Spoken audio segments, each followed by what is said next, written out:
one day somebody does something unspeakable to someone else, to someone you hardly knew, and you do something about it because you can.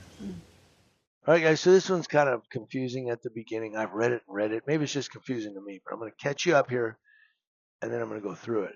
But what happened was this Sergeant Marjorie Jordan was involved in a 3-vehicle crash where some residents got injured. Then there was a shootout later on that year on Martin Luther King Drive, and this Marjorie Jordan pulls an officer to safety, and she's proclaimed a hero by her department. And then a lawsuit emerges from that 3-vehicle crash where the residents are now suing the city and Marjorie Jordan. So they're saying this hero is now being sued for injuring residents, and we're at the settlement of this lawsuit. So that should kind of give you a little bit of preface as to what's going on here. But this story does come to us from NJ.com, where Jersey City will pay $1.5 million to settle a lawsuit involving one of their self or proclaimed heroes in a 2019 mass shooting. The sergeant, who was promoted to lieutenant a year after a crash that left 2 residents with serious injuries.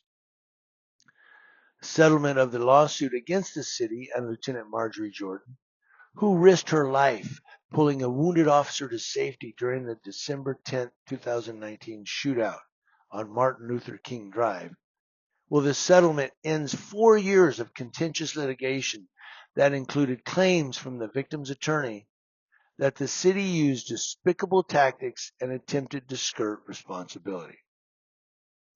The city is expected to vote on Tuesday approving a settlement of $1 million for Khadijah Younger and $500,000 for Crystal DeJesus, who were injured in the August 5th, 2019 crash at Garfield Avenue and Danforth Avenue intersection. The city council is also expected to approve a $350,000 settlement for a woman who was injured in a 2018 crash involving another police officer. Now, Younger suffered a shoulder injury, a torn rotator cuff, and a loss of hearing in one ear in the 3-vehicle crash, according to the lawsuit. DeJesus suffered serious and permanent injuries that have caused her considerable pain and suffering and economic loss, according to the lawsuit.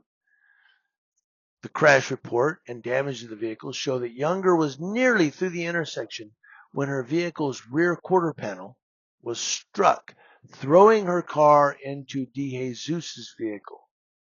In the report, Younger told police she did not see Jordan's emergency lights or hear a siren. Younger's attorney, Joseph Siclari, has said a video from a nearby surveillance camera showed Jordan's police vehicle within 40 feet, that's it, of the intersection without its lights on while responding to what the Internal Affairs report called a possible hostage situation. Already trying to justify it. Jordan, who told police in the crash report her lights and siren were activated, then admitted during a deposition she didn't activate the emergency equipment until she was close to the intersection, according to Siclari. 40 feet they weren't on, so 30 feet, 15. The Internal Affairs report found Jordan at fault for the crash with mitigating circumstances. The crash was her 4th crash, and it was the 2nd time she was found at fault, the Internal Affairs report said. She's still a cop? She's a lieutenant. The settlement is not close to the largest the city has paid out this year. In February of this year, the city settled a lawsuit for $3 million in which a police officer responding to a call was driving on the wrong side of a Jersey Avenue and struck a pedestrian trying to cross the street. I did the editorial on that one. Jordan was promoted to lieutenant in November of 2020, making her one of the highest-ranking women officers in the police department's history. She was lauded for her actions in the mass shooting incident that left 6 people dead, says Jersey City Detective Joseph Seals. The 2 assailants and 3 people inside a kosher deli on MLK Drive. Amid a hail of gunfire, Jordan raced onto a sidewalk to assist a police officer who had been shot in the shoulder. In the other settlement, Jersey City paid $350,000 to end the lawsuit by Anna Toledo, who was a passenger in a vehicle involved in a crash with police officer Jennifer Szymanski on Garfield Avenue, April 18, 2018. The lawsuit said Toledo suffered serious injuries that required immediate and continuous medical treatment. The thing about it here is this lieutenant, 4 crashes, twice she's at fault. She's a lieutenant. Boy, she knows how to drive a police car, don't she?